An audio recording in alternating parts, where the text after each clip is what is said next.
आप सब लोगों को खबर है, आप लोगों ने दिखाया भी है कि मुंगेर में जो घटना हुई है, जिसकी हम लोग निंदा करते हैं कड़ी शब्दों में, और प्रशासन ने बताया है कि एक की मौत हुई है और कई लोग जो हैं घायल हुए हैं। हालांकि स्थानीय लोगों ने जो सूचना दी है, शायद एक से ज़्यादा मौतें हुई हैं और बड़ी संख्या में घायल हुए हैं। जो वीडियो क्लिप्स हम सब लोगों के सामने जो निकल कर के आया है, बेहद दर्दनाक है, दिल दहला देने वाला है। और लगातार पुलिस का ये रवैया, प्रशासन का जो रवैया है, ये किसी को अचानक से वहाँ समझ में नहीं आया कि अचानक से पुलिस इतना बर्बरता से लोगों को पीटने क्यों लगी, फायरिंग क्यों चलाई गई।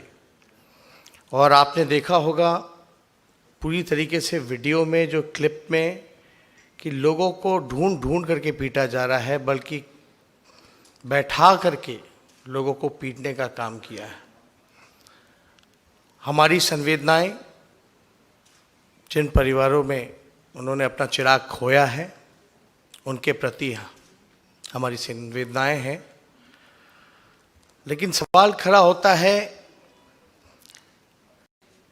कि बिहार के मुख्यमंत्री, जो कि गृह मंत्री हैं, वो क्या कर रहे थे? क्या उनको सूचना नहीं है? बिहार के उप मुख्यमंत्री सुशील कुमार मोदी जी, जो बीजेपी के नेता हैं और बिहार में डबल इंजन की सरकार है, ये साफ दिखाता है कि कहीं ना कहीं से इसमें जो डबल इंजन सरकार का भूमिका पूरी तरीके से रही है। हम तो जानना चाहते हैं कि ट्वीट के अलावा सुशील मोदी जी ने क्या किया है। और जनरल डायर बनने की अनुमति किसने दी? हम राज्य सरकार के गृह मंत्री से, राज्य के उप मुख्यमंत्री बीजेपी के नेता से पूछना चाहते हैं कि जनरल डायर बनने की अनुमति किसने दी? आप सब लोग जानते हैं कि ये घटना कोई मामूली घटना नहीं है, और हमारी मांग रहेगी कि इस घटना की जांच कराई जाए और हाई कोर्ट के रिटायर्ड जज से हाई कोर्ट मॉनिटर्ड जांच, इन्वेस्टिगेशन होनी चाहिए। दोषियों को कड़ी से कड़ी सजा मिलनी चाहिए, और ख़ास तौर पे जो वहाँ डीएम और एसपी हैं, तात्कालीन उनको वहाँ से हटाना चाहिए, तात्कालीन। आपको पता होगा पुलिस महकमे में जिसकी वहाँ जिम्मेदारी है, वो एक जदयू नेता की बेटी हैं, मैं नाम नहीं लेना चाहूँगा, लेकिन कहीं ना कहीं से ये जो जनरल डायर का जो बनने का जो आदेश कहीं ना कहीं से ज़रूर गया है।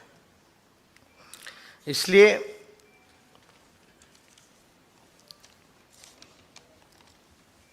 हम लगातार कहते रहे हैं कि कानून व्यवस्था, लॉ एंड ऑर्डर बिहार में पूरी तरीके से चरमरासी गई है। बिहार की पुलिस को हमने नहीं देखा कि अपराधियों का साथ ऐसा व्यवहार किया जाए, लॉ एंड ऑर्डर को कंट्रोल किया जाए, बल्कि नौजवान मासूमों को जिस प्रकार से पीटने का काम किया गया है, ये बहुत ही गलत किया गया है। और कानून व्यवस्था के सवाल पर अगर खड़ा किया जाए तो यही बिहार के उप मुख्यमंत्री सुशील मोदी जी ने कहा था पितृपक्ष के महीने में, हाथ जोड़ करके, कि ये अपराधीगण अभी माफ़ कीजिए, अभी छोड़ दीजिए, बाद में अपराध जो है वो कंटिन्यू रखिएगा। तो इस तरह का बयानबाजी अगर डिप्टी सीएम किसी राज्य के उप मुख्यमंत्री अगर अपराधियों के सामने घुटने टेक दें, माफ़ी मांगे, तो क्या हो सकता है उसका अंदाज़ा आप और हम लगा सकते हैं। तो ज़्यादा कुछ इस पे हमको नहीं कहना, लेकिन जो डबल इंजन बीजेपी के लोग लॉ एंड ऑर्डर पे सवाल खड़ा करते थे, कहीं ना कहीं से आज वो फंसे हुए हैं और इस पे उनको खुल करके अपनी बात को रखना चाहिए, स्पष्टीकरण देनी चाहिए कि आखिर किसके आदेश पे ये पूरी घटना को अंजाम दिया गया। तो हम ज़्यादा इस पे ज़्यादा टिप्पणी नहीं करेंगे, चाहेंगे कि रणदीप सुरजेवाला जी अपनी बात को जो है आप लोगों के सामने रखें। बहुत शुक्रिया तेजस्वी जी। तेजस्वी जी ने अपनी बात बड़े सटीक शब्दों में आपके सामने रखी। मुंगेर में जो नरसंहार हुआ, जिसकी तुलना उन्होंने जनरल डायर के द्वारा चलाई गई गोलियों से भी की। साथियों, एक बात साफ है कि अब नीतीश कुमार की नहीं, निर्दयी कुमार और निर्मम मोदी की सरकार है। मुंगेर में जो हुआ, जिसकी चर्चा आपने की, ये सोचकर भी रूह कांप जाती है कि क्या प्रदेश का मुख्यमंत्री, जो गृह मंत्री भी हैं, ऐसे हो सकते हैं जिनकी नाक के नीचे मां दुर्गा के भक्तों पर बर्बरता से गोली चलाई जाए, जिन भक्तों के सर पर माता की लाल चुनरी थी, नीतीश कुमार जी और सुशील मोदी जी की पुलिस ने लाठियां मारकर उनके लहू से पूरा शरीर लाल कर दिया। जैसा आपने बताया, वीडियो दिखाते हैं कि माता की मूर्ति की रक्षा के लिए लोग चारों ओर बैठ गए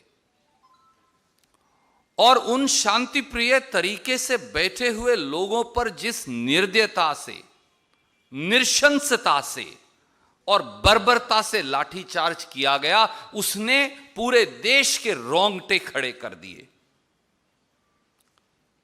जैसा तेजस्वी जी ने कहा, 8 लोगों को गोलियां लगी, ये पुलिस मानती है।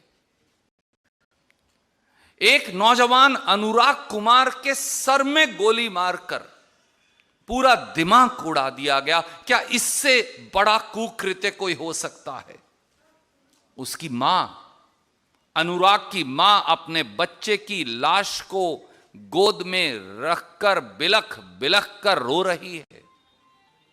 नीतीश जी, सुशील मोदी जी, नरेंद्र मोदी जी, क्या इससे बड़ा दुनिया का कोई दुख हो सकता है कि मां की गोद में बच्चे का छलनी शरीर पड़ा हो? 1000 संवेदनाओं की मौत के बाद ऐसी निर्लज और निठुर सरकार का गठन होता है जो आज बिहार में है। और पूरी भारतीय जनता पार्टी को सांप क्यों सूंघ गया? वो चुप क्यों हैं? वो बोलते क्यों नहीं? जैसा आपने कहा, वो केवल ट्वीट तक सीमित क्यों हैं? और आज प्रधानमंत्री जी, माननीय नरेंद्र मोदी जी यहां हैं।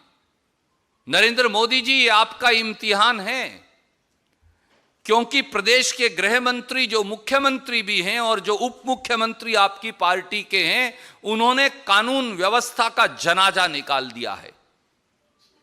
जैसा आपने कहा, इसकी जांच तो हो ही।